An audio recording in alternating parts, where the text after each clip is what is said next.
menurut mereka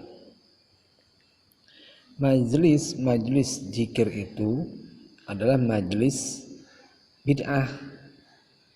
Padahal majelis zikir itu adalah majelis zikirnya baginda Rasulullah Sallallahu Alaihi Wasallam. Mana dasarnya?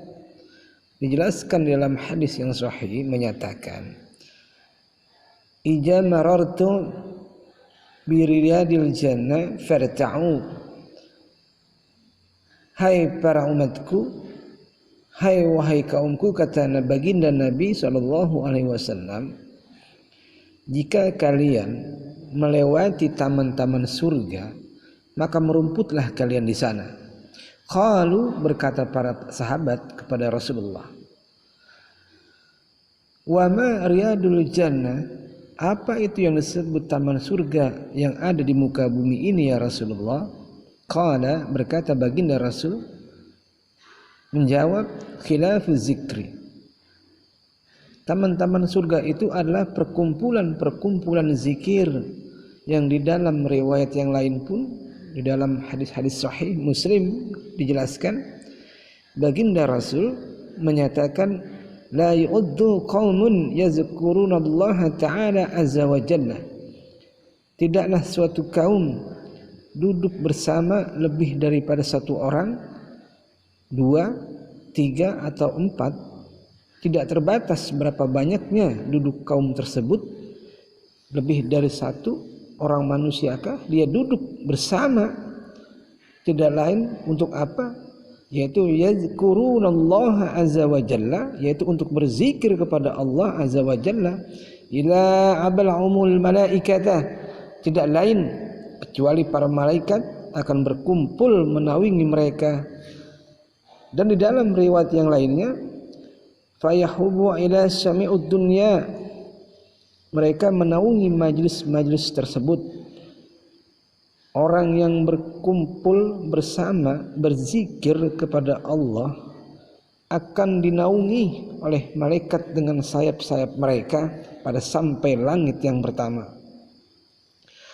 Untuk apa mereka menaungi? Untuk mencatat amal-amal baik mereka, dan setiap orang yang hadir pada majlis zikir tersebut. Kemudian mereka mengamini doa-doa mereka, doa-doa yang ada pada majlis zikir tersebut.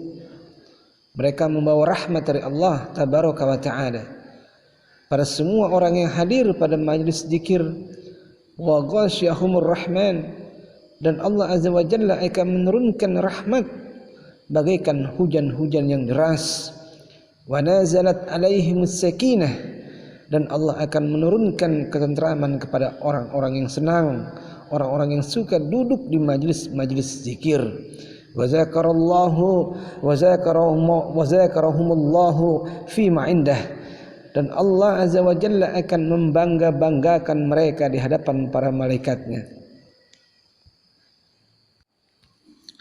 Dan Allah subhanahu wa ta'ala akan menyatakan di hadapan para malaikatnya, hai para malaikatku, saksikanlah kepada kalian, sesungguhnya ini qad ghafartu lahum, aku telah mengampuni mereka yang duduk pada majlis zikir tersebut.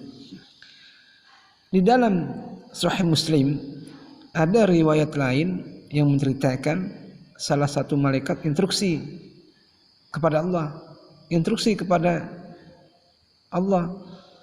instruksinya, Rabb, di antara hamba-hambamu atau di antara orang-orang yang berzikir itu ada salah satu yang memang bukan tujuan untuk berzikir, tujuannya untuk hal yang lain yang mubah. Dia punya kebutuhan, dia mau dagang di majelis zikir, jadi tukang sound system di majelis zikir, atau yang lain, jadi tukang es cendol mungkin di majelis zikir, jadi kameramen di majelis zikir, dagang minyak wangi di majelis zikir, ada tukang tenda, ada tukang parkir, ada tukang nungguin sendal jamaah, ada tukang sarung dan kopiah, ada tukang makanan dan minuman. Tapi bagaimana kata Allah? Semua orang yang duduk di majelis zikir tidak akan merugikan siapapun yang bersama dengan mereka. Siapapun yang berkumpul dan bergabung dengan mereka, asalkan tidak berniat atau melakukan keburukan dan kerusakan, kata Allah Azza wa Jalla, semuanya akan diampuni oleh Allah Subhanahu wa taala dosa-dosanya.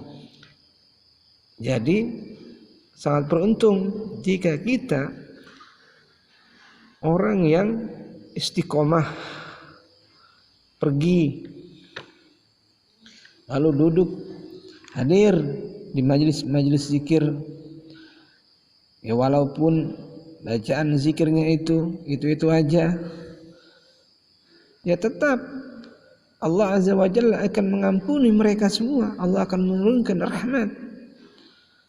Yang pertama, Allah akan mengampuni dari setiap langkah-langkahnya 10 kesalahan. Langkah berikutnya, Allah Subhanahu wa taala akan naikkan derajatnya 10 tingkatan kemuliaan.